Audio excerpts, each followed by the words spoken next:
back to another episode of the Higher Level Podcast. So myself and James Doolan tonight, we're going to be discussing UFC London. Obviously, finally UFC back in British shores, and card's going to be this coming Saturday. Obviously, it's stacked with the who's who of the British MMA scene. So yeah, it's finally back. It's in London. It's a great card as well. It's got everybody on it who you would want to see in the British scene. So excited to see it back in London, James. I like those. The London card's always pretty good, but I think it's that invested interest thing where you kind of know the majority of the guys on the shows. You've either been at the kind of the local shows and stuff with them, or some of them you've trained with and stuff like that. So I am looking forward to it, man. It's even just having it on at a normal time is a good thing. I like to be able to watch it on Saturday night and not stay up all night to watch it.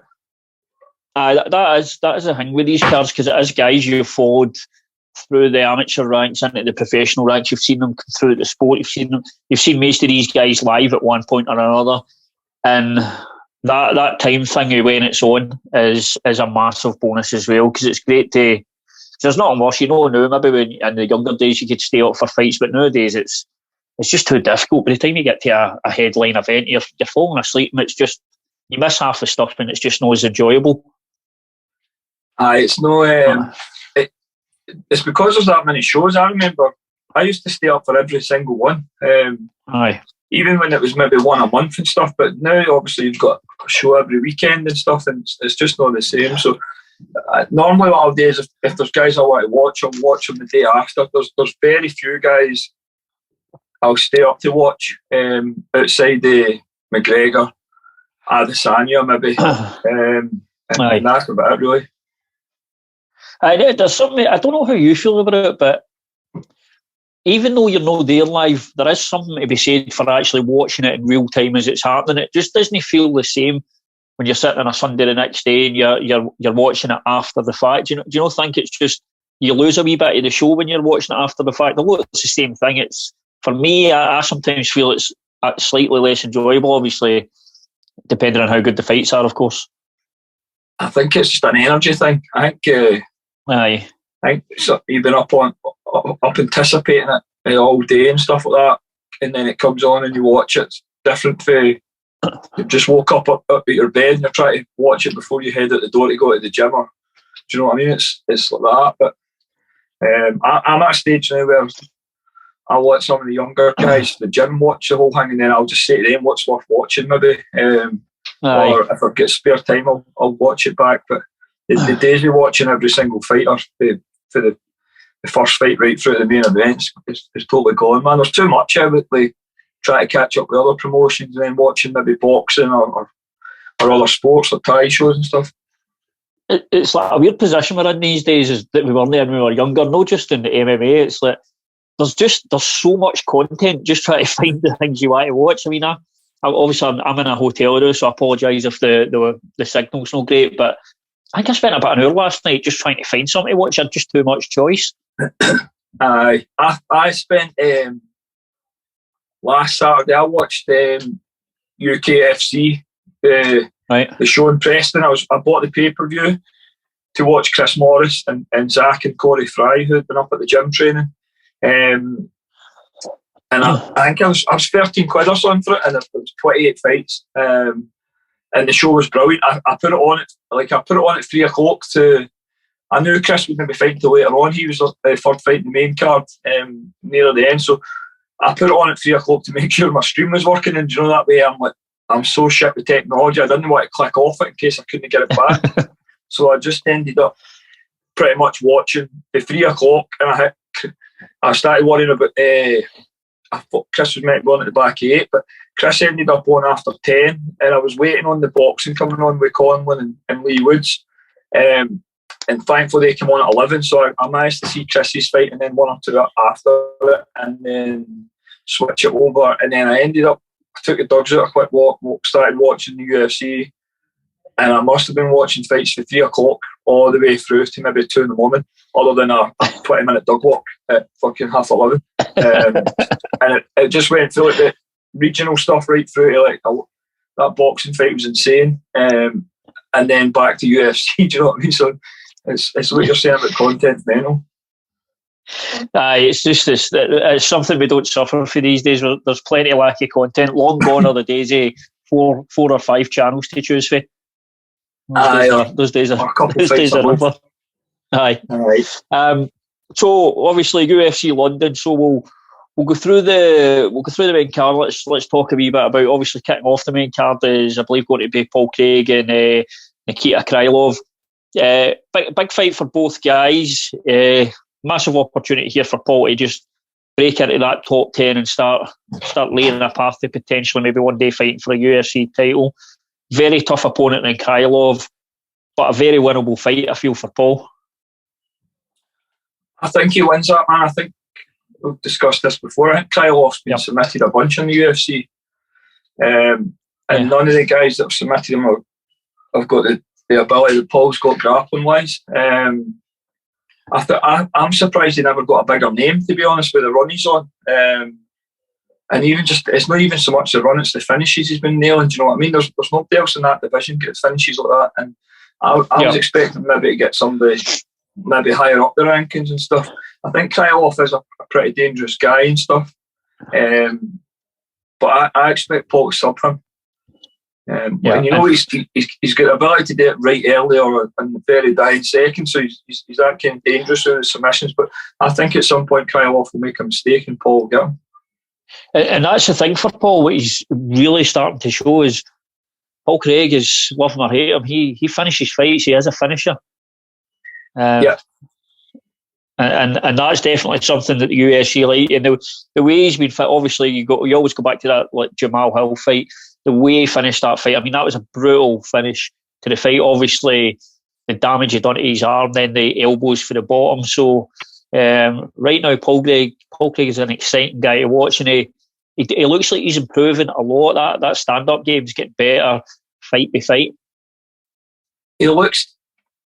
I think the biggest improvements in him seems to be his athleticism. He just looks like a better athlete now. He looks like a good-sized, athletic light heavyweight, and I think that's crossed over into other areas of his game. His striking looks a bit more comfortable and stuff, and he's got multiple ways to approach fights now, whereas before, like, he would be jumping guard and stuff like that because he's relying on that stuff. But now he's got like wrestling, and he can maybe hit guys at the top a wee bit more and stuff like that as well, and stuff there. So he's definitely improved, but it's. What you're saying about him being exciting is it's either win big or lose big with him. He's one of those fighters. You know what I mean? The guys are always going to have eyes on them. It's completely different style of fight, but it's the same as Gaethje. He's either going to beat the shit out of you or he's going to get the shit beat out of him. But it's an interesting fight, man. It's a good fight to open the main card, I think, as well. But I think he gets the submission there at some point. And we've got Abdu Markimov and Sergey Pavlich. Just we won't, and we don't want to be too biased and just jump past fights here, but we obviously want to focus on the UK guys and the European the UK and Irish guys. This fight, any expectations? Any thoughts on it? I've no idea. I don't know why it's on the main card when Nathaniel Woods is the very, very first fight of the night. Nathaniel Woods is like a massive prospect at one point. I know he's been out injured for a while and he's had an opponent change and stuff as well, but he's never had a boring fight, that kid. He's really good to watch. He would have been a good guy to open. I don't know if they've got him on the very first prelim, thinking he'll get the night started well, but you know what it's like today's shows, there'll be nobody in that arena for that first fight. It'll be dead. Well, I think it's Jai Herbert who's going to kick the full show off. Right. Jai Herbert and Topuria. Yeah.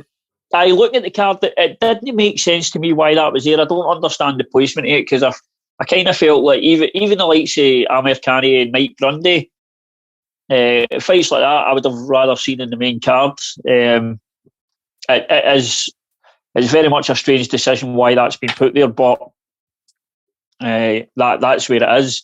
And then next up coming up now is we've got obviously Gunnar Nelson coming back. Got obviously Gunnar's we haven't seen much of him over the last while, obviously through injury and other things. Gunnar goes in there against Takashi Sato rather. So with regards to Gunnar and obviously inactivity, which has been prevalent for him, you look forward to seeing Gunnar back? He's kind of one of my favourite guys to watch. Like we were saying earlier, I've been running about him on a kind of different levels, fought on the same show as him back in the day and stuff, and then shared changing rooms with him. One of the very first UFCs we've done in London, I think it's when Stevie fought there the first time. I was in a warm-up room with Roland and Neil Seary and John Cartman.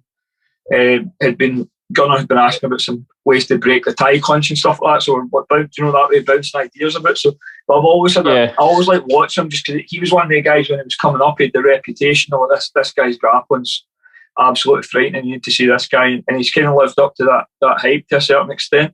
It's great to see him back, man. Cause he's still a young man. He's still got a lot of potential. I'm looking forward to the fight. I think it's a good opponent for him. I think the guys that have generally gave him problems are big, aggressive power strikers who can shut down his takedown attempts. And I don't think Sato is that. So I think you're going to see a good performance for Gunnar Nelson. I think he'll take his time, shut the distance, and then when he gets a hold of him, he'll make his way to the back and do what he does. I think it'll be good to see him back, and the opponent's perfect for him just to see where he's at after the layoff and injury. Yeah, and then after, obviously, Gunnar, probably one of the fights that's going to get a lot of attention purely because Paddy Pimblett's in it. Paddy Pimblett will go in there against Vargas. Obviously, Paddy, after his debut in the UFC, an exciting fight, one in which he get clipped and hurt, but come back and won in a quite spectacular fashion. This is going to be a fight that gets a lot of attention in the card, right? Yeah, just because it's that thing we've spoken about before. It's like it's as much as his ability to fight, it's his character. He's like an MMA personality, somewhat to the way Darren Till is to an extent, where their personality is almost, foot being cheeky, it surpasses their ability in their weight class. I think again it's a good, and Paddy's smart with this. Seen him turning down the Tony Ferguson and stuff like that fight. It's a good step up in level for the last guy, but I think if we're being honest, he probably had harder fights at Cage Warriors than Vargas, I think he's 2-1 in the UFC, and I think Paddy beats him, but the worry is, like his last fight, he gets so involved with it, he's going to take risks, and you know, at that level, if he gets clipped with something, he zig when you should have zagged type of thing, he could get hurt, but he's a tough boy, and it'll be entertaining regardless. I think he's another one that he's developing that kind of game now. It's win big or lose big for him. It's one of these styles it's like Gary Tonin at Weekend at One. When he's smoking everybody, when it goes bad, it goes bad. But I'm excited to see him. I think his striking's came on massively. It'll be good to see if he approaches it different for the last one. If it just comes out and goes absolute Tonto again, it'll be exciting while it lasts, but there is a danger that he gets caught. But I would like to see him push his grappling a bit more, man, because his grappling's very, very good. Yeah, and just the way you were speaking about Paddy there, and obviously you mentioned Darren Till, it kind of leads us into your next fight, because we've got a guy who's sort of the polar opposite. I mean, in terms of win streak, Arnold Doolan is on an insane win streak in the UFC. Any fighter to get to where he's got to, it's incredible. But with Arnold, it's the personality thing. It's just not there. It doesn't seem to be in his character, and it almost feels for guys like that, for like say Arnold Doolan, Leon Edwards, they have to go the hard road in the UFC, and Dan Hooker is certainly the hard road, I would say.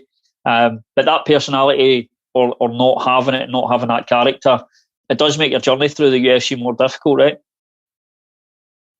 I definitely, because you need to be everyone's got to be merited on your actual ability that way, in terms of who they're putting you in and stuff like that. They'll put you with guys that will draw eyes to the fight, and I think and that pairing, Dan Hooker's obviously a bigger name than Arnold Allen, but I don't think he's a better fighter. I think Arnold Allen will beat Dan Hooker. Hooker is on the decline. He's a guy I like watching fight stuff, but he's definitely on the decline. I think he looks like he's not what he used to be. I don't know how he'll be coming all the way back down to featherweight. He's fucking very big.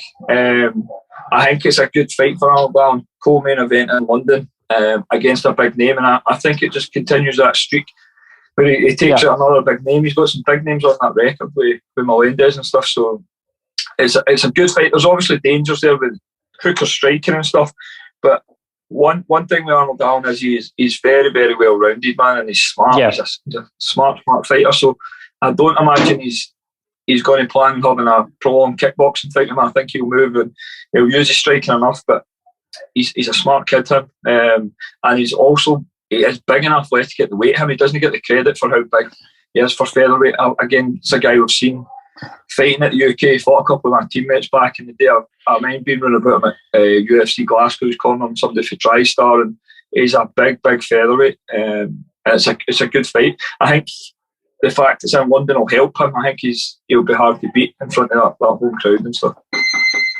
And that weight cut for Dan Hooker, he's fought 145 before, but if you were looking at Dan Hooker before this and you thought he's going to change the weight class, I would have assumed you might have been looking at him moving up as opposed to going back down, because you may have made 145 in the past, but as you know yourself, getting down in that weight gets more difficult as you get older, and as your body gets used to it, I guess, making the 155 as opposed to dropping that extra 10 pounds, which is a lot. Yeah, and there's also the travelling on top of that as well. I think this is Tuesday today, so they guys have just arrived in London now, so Hooker and that. So if he's coming from Vegas or coming from Australia and stuff, it's an absolute trek to be down when you're weight cutting. And you nailed it there with the age thing. It gets, as you get older, getting that weight down gets more problematic. And there's almost like an issue where the more you do it, your body's like, eventually your body's like, we're not doing this anymore. Like, it's stressful and stuff. I think he will make the weight. I think the guys who works with Jordan and stuff like that, they will get him on the weight, and I think he will be very, very dangerous. But it's just a stylistic matchup. I think Arnold Allen is a wee bit more well-rounded than Dan Hooker. So it'll be an interesting fight, that, and it is close and it is competitive, which is why it's a co-main event. But it looks to me like it's set up for Arnold Allen to get another big name on his record. And then probably start pushing him towards into that kind of that title kind of groupie, Volkanovski, Holloway, Ortega, and Korean Zombie. It's going to be one of the guys next year, I imagine, from. Yeah, and then obviously headlining the card, we've got a heavyweight prospect, Tom Aspinall, probably one of the, if not the best heavyweight prospect the UK's looks like they've ever produced. Getting in there against, obviously, seasoned fighter Alexander Volkov. Obviously, Alexander's held the belt in Bellator. He's main evented in the UFC. And I think the interesting thing for this one as well is, although Tom Aspinall's now had, four fights in the UFC, he's never actually fought in front of a UFC crowd. So, it's still the biggest crowd he's probably fought in front of. He's maybe 1,000 to 1,500 people. So, although Tom has got that 4-fight experience, this is a new thing for him. He's going in there to a packed house, and this is his first time experiencing that. And it's a main event, and it's on home soil as well. There's a lot of new stuff there. I think the biggest crowd he's fought in before would have been about maybe 1,500 at Cage Warriors, his last fight before. That O2 in London is a big arena, man. I don't know if I know they can get about 20,000 in there. I don't know what the setup allows for, maybe 18,000 or something, but it's one of the bigger arenas in Europe. And because there's not been a UFC for so long, it's sold out pretty quick, even with the ridiculous fucking prices of the tickets. It sold out quick, and there's a lot going on there for a man. Like, he's seen the way, we obviously had him on the podcast, and he was in no rush to get to main events and get in title contention and stuff. But the way the rest of the divisions came playing out, if you get on a 4-fight winning streak, you're going to be in title contention eventually. Yeah. So I think if he wins this, then his one fight maybe tops away for the title, or he just slot him into a title if he gets a big performance there. It's a good fight, man. I think it's the best opponent he's fought to date. Some of the other guys weren't on Tom's level. Arlovsky, he took Arlovsky out. Arlovsky's won 3 fights since then, which says a lot about what Tom done to him. Yeah. But he's still like a 41-year-old guy, whereas this isn't an old guy. I don't think this guy's got the power to stop Tom, but he's got some tricky stuff with the knees and the long teeps. But if you remember when we spoke to Tom, it's fairly common knowledge about him sparring with Tyson Fury. So he's obviously been used to moving about the guys that size. I know Fury's like 6'9" or something. So I think Volkov's similar size, and he'll be prepared for the height. They've brought guys in at that height, and when you watch him, Tom's just a lot smoother. I wouldn't be surprised if he goes back to his wrestling like he done previously.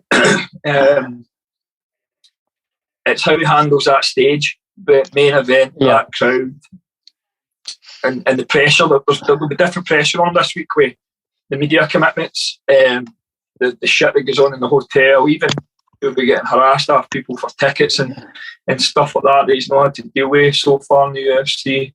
But there's no indication that he's not ready for it. So far, he's been pretty flawless, man. So I'm hoping everyone keeps rolling forward when he gets the win at the weekend. I think he'll get a stoppage at some point. I'll also be interested to see him wear 5 fives instead of 3 fives. Yeah, because that's a big thing at heavyweights, because no of them have got the condition to do the 5 fives. But I think he'll be well prepared, and he might just be too well rounded for the weekend. And on that conditioning as well, sometimes that can be like Tom looks very calm in there. He doesn't look hurried, and he doesn't look stressed. Everything, like you say, looks calm, and that just only helps with your conditioning and how you play out in the fight. And I think it's a massive opportunity for him. And as you're saying when he spoke to us, and he says about he doesn't want to move too fast. The unfortunate thing with the heavyweight division is that if you're winning fights, there's just nowhere else to go. It's not like a featherweight where Arnold Allen can win 7 or 8 fights in a row, and then you're still looking to break into that top level of the division. It's just not there in heavyweight. The depth isn't. So Tom keeps doing what he's doing. He's going to be moving fast. That's sort of the way the weight class is. Yeah, he's got plenty of time as well. He's still in his 20s, so. Regardless of whether he wins or loses, eventually he'll fight for the title at some point, just because a lot of the guys in that division are in their 40s or close to 40 and don't have a long time left, whereas he's still got 10 years. He's still getting better, he still looks fresh. So regardless of what happens at the weekend, I think he's a good shout to win that belt at some point. But I think he'll be fine at the weekend, man. I think he'll rise to the occasion. He'll perform well. Is that the scary thing with heavyweights is that obviously we've mentioned Tom's age here, but realistically you don't really see heavyweights peak and reach their prime till they're in that sort of like 33, 34. That's normally when you would expect a heavyweight to peak in his prime years to be. Even 35 onwards with most of them, it's like it's a different thing at that weight, man. I think even Stipe's close to 40 and stuff like that. All the top end of that division are older guys. So when you've got a guy coming through and he's making waves at, I don't know if he's 27 now, but he was 26 the last fight. He's got so much time, and he's a smart guy. When we spoke to him, he talked about getting better and taking risks when it was the time and stuff. So he must feel that he's ready for this, and his team are ready for it. Calbon obviously is the most successful gym in this country. They've been involved in multiple main events, no just in this country, across the world for the UFC. And I think they'll be. I think they know that Tom's ready for this, so it should be a big night from him. I hope he gets the win and it just propels him forward. Well, we're discussing people who are potentially future UFC title contenders, title holders. Obviously, the prelims are going to be headlined by Jack Shore. Jack Shore at this moment in time, he's just another guy who just gets better every fight. He comes from a great camp. Obviously, his father, Rich, chose his head coach, a well-respected coach in the UK, one of the best around. And Jack's going to be fighting Timur Valiev. In terms of the matchup for Jack, how do you see this going? Do you feel this is just another step for Jack to move forward? I think the first thing I think is that's the best fight on the whole card. Like from top to bottom, it's the best fight. I think it's the best guy Jack's fought to date. Again, but the guys he's went through so far, he looks so comfortable. I don't remember him even losing a round yet so far in his UFC career. He's looked absolutely brilliant, and every time you see him, he's better. So I'm expecting the best version of him at the weekend. I think he'll be better again. He just seems like he's maturing into maybe the best fighter in the country now. And in that talk, you've got him, Arnold Allen, and Leon Edwards. They're the three that are more well-rounded than anybody else with the most potential, and Jack's young as well. But I think that's the best fight in the card. Valiev's a great fighter. It's a brilliant fight. It's a big fight in terms of the opponent. If Jack makes a mistake or doesn't turn up, it could be a problem for him. But he's not showing any signs of making mistakes or not turning up. So I expect him to turn up. I think it'll be the most competitive fight he's had to date. Yeah, and he'll get a win. But at the same time, I would not be surprised if he comes and just blows him right out of the water. Like, he's got that in his locker as well. We were talking about Arnold Allen earlier. Jack Shaw from is pretty much the exact same. Dead quiet, goes about his business. Super professional. He's so well rounded. It's unbelievable. And he's getting better as an athlete. And the bond between him and his dad and that team is special. And sometimes that's the stuff that can carry on. So it's a big night for him. It's a good fight, that one. It's probably, like I said, I think that's the best fight in the card. I can't wait to watch it. I think I'm actually going to be I'm at a fight show that night, so I'll be watching the fights in between my guys fighting. Yeah. But that's one of the ones that'll be the first one I'll watch if I don't get to see it live at the time. And just leading off the Jack Shore fight, let's just talk about Nathaniel Wood, because you mentioned them earlier. Obviously, Nathaniel Wood, again, former Cage Warriors champion, has some great fights in the UFC. Obviously, has some losses in there, but it's good to see Nathaniel Wood back. Again, another guy very exciting to watch, and he's in there fighting Vince Morales. You look forward to seeing Nathaniel back in there? He's one of the guys you just like to watch. Even for his time in Cage Warriors, you could tell he was good. He was obviously touted as Brad Pickett's prodigy type of thing pretty early on. And he actually looks more well-rounded than Brad Pickett. Just as dangerous with certain things, good wrestling, good striking and stuff. I know he's been spending a bit of time with Thai instructors. I've seen him working with Jonathan Haggerty's instructor and stuff. So I'm looking forward to seeing some different stuff from him. But he's one of the guys, man. He's very, very easy to watch. You know what I mean? He's always in fun fights. But the ones that he lost and stuff, he was in those fights. He's going to turn up, and he's going to fight his heart out and stuff. I think this is an exciting fight.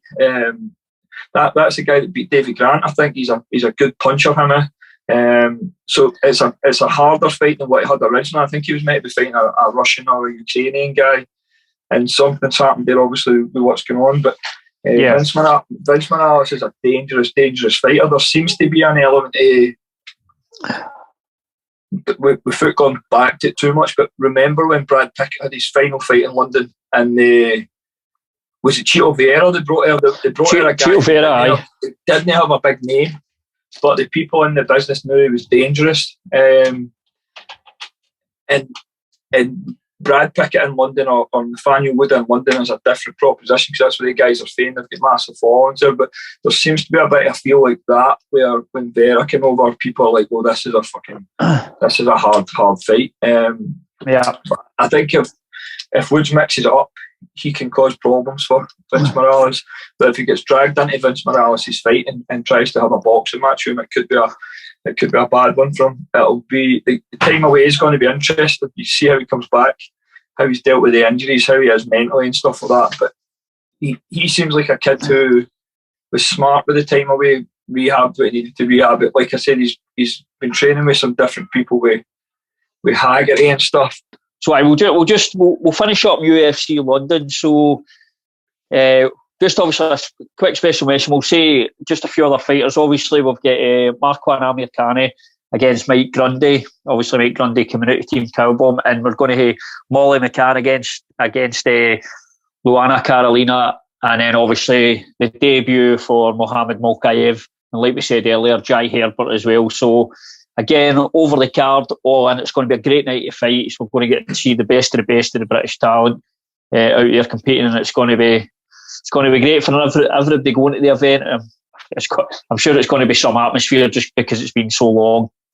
So that's UFC London then. So now obviously it's been a busy few weeks for the gym. Obviously you've had a lot of guys fighting. You've had obviously Chris Shaw fighting in 1FC. You've had Justin Flanagan, Sean Clancy, Keir Harvey, and to name a few. So if we could quickly run through what's been happening lately with the gym and the fights, and just I want to get your thoughts and looking back now that you're removed for those fights. Obviously, we like say Chris and Keir, and obviously Sean Clancy again. He's again coming up again fighting. So how have you took in everything that's been happening of late in the gym? It's been busy, man. We're right slap bang in the middle of a busy spell. Again, we're out this weekend, then 2 weeks after, 2 weeks after, and then 2 weeks after again. So obviously the bigger kind of fight there was Chris back at 1FC. Preparation was excellent. The fight itself, Chris started fast, like he planned. He get caught with a little punch that he never seen. Kuzman kind of came round for an angle and hit with a right hand that Chris never seen in it, and it kind of he lost his bearings a wee bit, and it took him maybe a round and a half to get back into the fight. He lost like the first 4.5 minutes, but he came back into it middle of the second round and then won the third round and pretty much just ran out of time. He lost deservingly. He got dropped his first round, he got cut and stuff. He just got put behind a wee bit and ran out of time. If that had been a 5-round fight, if you look at round 3, it was completely different. Chris was starting to get his timing outside the clinch, and then in the clinch he was dominating a wee bit, and Kuzman had kind of landed as much as he could on Chris. Well, he got kind of tired. So it's pretty much just into that one punch that changed everything. It's just the nature of the sport at that level, where we've ran out of time more than we've been beaten, and that's fair enough. So he's home. He took a week to heal up, and he's back in the gym. So I think his baby's coming in April. And then we're impressed with the fight because he fought his heart out. It was an exciting fight. He's hot, he's cut, and he's fighting, and he's turning it around. And that's what Chris is all about. He's one of the toughest guys I've ever worked with. If you look at that card, there's a couple of guys get hit with shots, different weights, with shots nowhere near as hard, and I've quit. And Chris, in between round 1 and 2, Chris wasn't aware of what he'd get hit with. He was the super compass mentis. He knew where he was in a fight and stuff like that, but he definitely had his bell rung. And he was still fighting his heart out, and that's what I get the impression that's what 1FC are looking for. It's that warrior spirit kind of thing with the Asian community. It's a big thing, and that's what he brings in buckets. So it's definitely a setback. After it, we were getting told about this kid Kuzman's like a massive prospect coming out of Russia. They've been watching him for a while and they're expecting big things from him. So it'll be interesting to see what happens with him. Chris has still got 5 fights in his contract with him, so I think it'll just be a case of getting back out there as soon as possible, and we'll make a couple of changes and get back to it. And just to pick up on a couple of things you said there, the first thing, obviously, that warrior spirit, that toughness, that mental toughness, that's something that you can get. Is that one of the things that you just as a coach you can't really have any control? You can teach technique, you can help with conditioning, cardio, and that. But that side of things, is that just in a fighter or not? I think most of the time it is. That's an inherent thing. Not everybody has it. There is definitely ways where you can not test it, but you can see it in the gym. Whether it's guys quitting on hard training sessions and mentally breaking with things like the weight cut and stuff like that. There's warning signs there with it, but you never really know for sure until they're in that position where it becomes a fight. We've spoke about this before. Sometimes it's just an athletic contest until there's something for you to overcome. It isn't a fight. Do you know what I mean? It's a fight when it's back and forth, which is what that fight was. But we already knew that about Chris. Like was his 50th pro fight, and I've seen him for his first couple fights, and you can see that in him early. He's got it in him, but there's something to be admired about that because not everybody's got it. And he's got that in abundance, and it is that one thing you probably can't teach. You can hide it for people that don't have it. You can build styles around it, put it and stuff like that, and you can make excuses for them. But it's just that one thing he's got. And we actually had that weekend with Justin pretty much the same. But in his first A-class Thai fight, he was probably overmatched, if we're honest. We get told the guy who's fighting 6 fights. It turns out he's a lot more than 6 fights. Justin's hadn't fought stand-up only in about 5 years, so he should have probably took some easier fight for his first one back.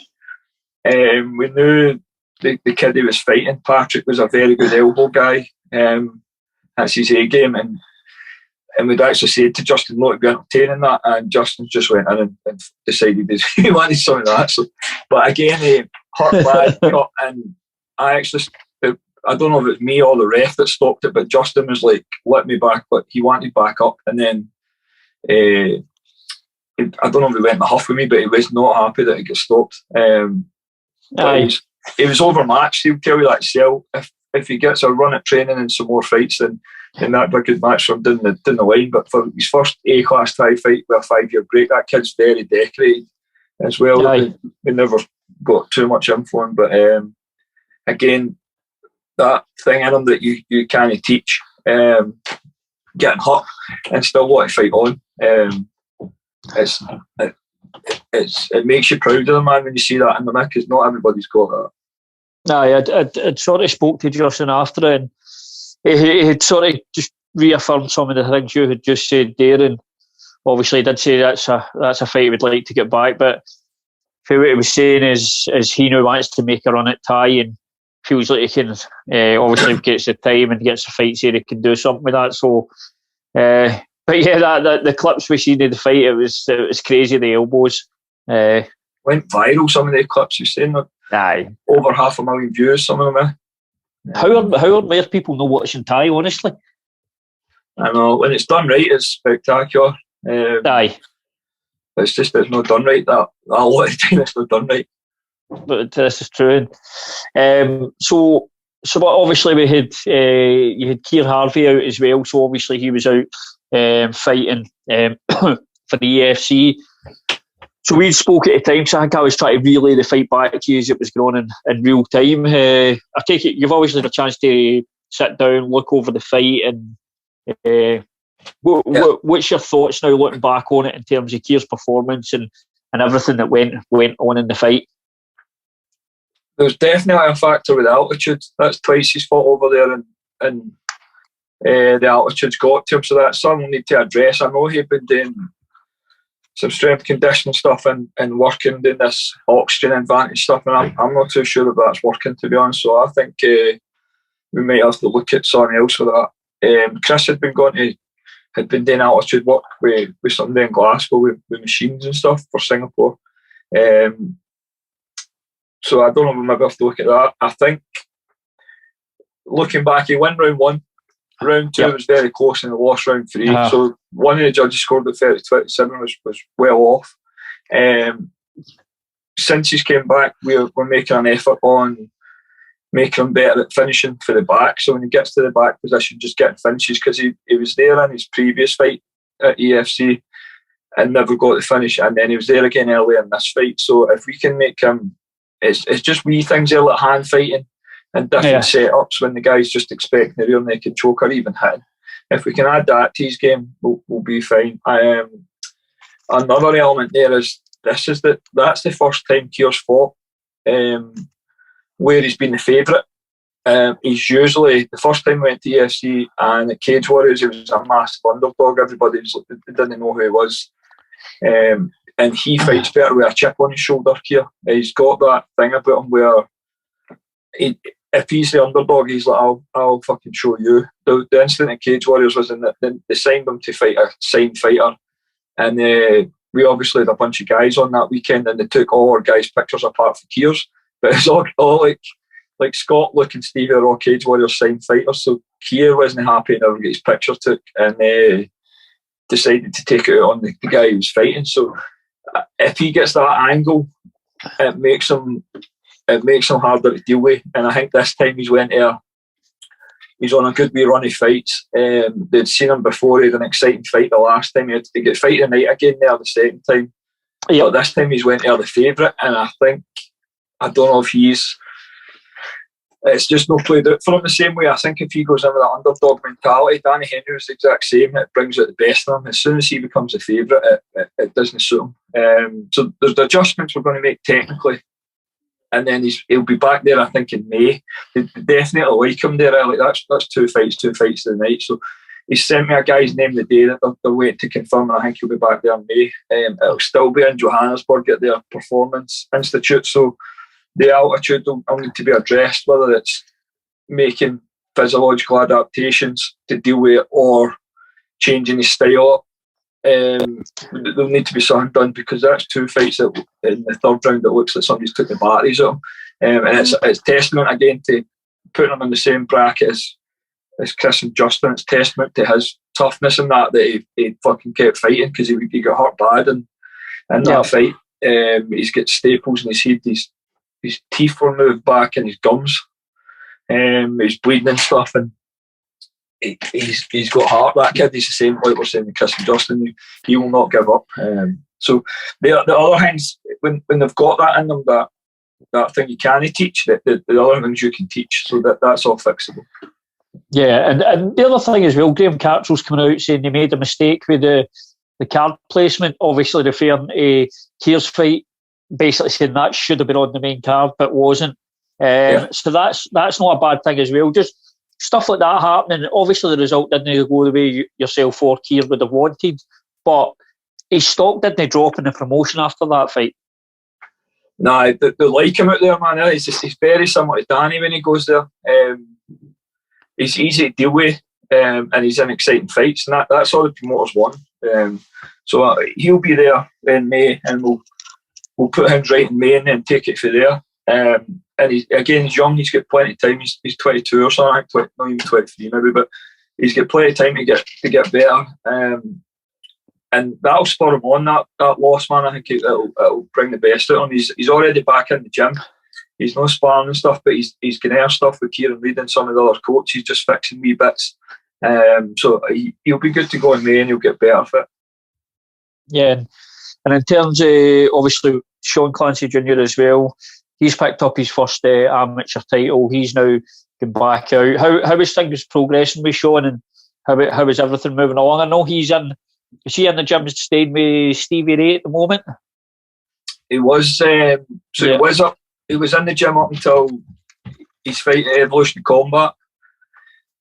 He took a couple of days off, and then this next fight at Battle Arenas came up. So he's got that first title now, the Evolution Combat welterweight title.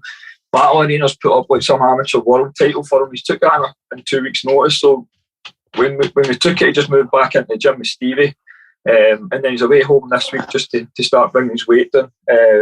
He's still pretty fit and stuff for his last fight. His last fight, we expected a bit more for the opponent and never really got it. So he's still fresh. This will be only his second time fighting away from home. So it'll be the first time we're going away and been in the hotel. And he gets to go on a big card that Doolan's obviously the main event on. He gets another title against another good opponent, and then he's got an offer there for on top May the 7th for their welterweight title against another good opponent. He's got potentially July 7th, I think, that the English Mixed Martial Arts Association's Four Nations Cup. He'll probably be the Scottish under-21 guy at 77 there. So he's potentially going to be looking at being 10-0 before the end of July. And at that age. So everything's progressing well for him. He's got a big couple of months coming up. He's had some stuff going on at home. I think his grand died last week. He's put that to the side to deal with the fight. I think he'll deal with that next week after the fight. But he's hungry, man, and he's ready just to get moving this year. I think he's one of the lucky guys where he actually got a couple of fights in during the lockdown. But he's still like the rest of them where he's wanting to make up for lost time. So we'll see how he goes on Saturday, but he's looking frightening in the gym, man. He's getting confident. He's ran through a guy there that we thought we were going to have some trouble off, and it wasn't even competitive. And this next kid's got some stuff, but we'll see, man. He's getting better all the time. Man. You've spoke to him, man. He knows what he wants to do, and he's fully aware how to get there. And being around in the gym, living with guys like Stevie 24 hours a day and stuff like that can only be good for him. Yeah, I mean, let's talk about Stevie as well. Obviously, PFL, signed to PFL, back training, back in the gym, living in the gym. How's that been? I think now he's got that visa sorted. He's been told the date will be April 20th. Right. He's been told it's going to be in Dallas, Texas. We're just waiting on the opponent. We actually put up a video on hit pads the other day, and Ray Seafoos messaged him saying, you're not allowed to elbow. We knew he wasn't allowed to elbow, but for some reason I don't know if it was working with Chris for one. For some reason I was making him elbow pads, and the president of the PFL seen it and messaged him just to remind him, you can't throw those elbows. So he's, I think, living in the gym, Superman. He can get in, he can work, he can rest. He's getting better week by week. I can see there's a linear progression with him. We've been very, very fortunate. We've had a bunch of pro fighters up the last couple of months, very good lightweights and feathers are coming up, so we're getting different bodies to work with him and stuff, but he's getting better week by week. His fight's 4.5 weeks out. I think now it's a Wednesday night, the 20th of April, so it's not too far away. Everyone's kind of on point from his weight's coming down, and it'll be interesting to see how the matching way. That'll be the final kind of bit of the puzzle for us once we know who he's fighting. We've had a look at obviously the roster there, and we've got some ideas. We've got some favourites, especially him having that gap in time off. But we'll obviously have to take care of the gears and beat them. Aye, and then obviously long-awaited debut Doolan took under higher level banner. So how's everything going for Doolan as well? He raring to go, I'm assuming. Yeah, he's just got his weight to bring down now. He's razor sharp in sparring. He's been an absolute nightmare. He's been here now, I think he's been here for 9 months, and he's been main sparring partners pretty much for fight camps the whole time. So this time it's him that's up here. He's very good, man. He's very, very good. We'll see how Saturday goes in regards to how everyone is working together as a team and shit, but I don't see any problems. I think if he turns up and lets his stuff go on Saturday night, he's going to look exceptional. I don't see why he won't. He's been on big stages and stuff before him. He's had a gap off now, and he's keen to make up for lost time. There's obviously been changes and stuff to the team, but I think you're going to see the best version of him. We've worked on some stuff that they needed worked on. We'll hopefully get this fight and then get him starting. See how it goes, obviously, first and foremost, and then try and get him busy. Get him 1 or 2 more as soon as possible. There's some talk of him maybe going to Combat Global with Mark. But we'll see what happens, man. He's in a different position for Mark, where he's been in big shows before. He's only lost to two guys that are in the UFC. He's obviously had a bit of time off, but he's 24-year-old. He's got plenty of time. That is it. Just as you mentioned earlier, it's just you forget how much stuff's been growing recently. Obviously, Mark's signed to Combat Global, so good move for Mark. It's a great opportunity. It's a show you get to go out to the States and compete in. So again, get some travelling abroad, get some out onto that world scene as opposed to just the UK scene. We couldn't get a match in the UK.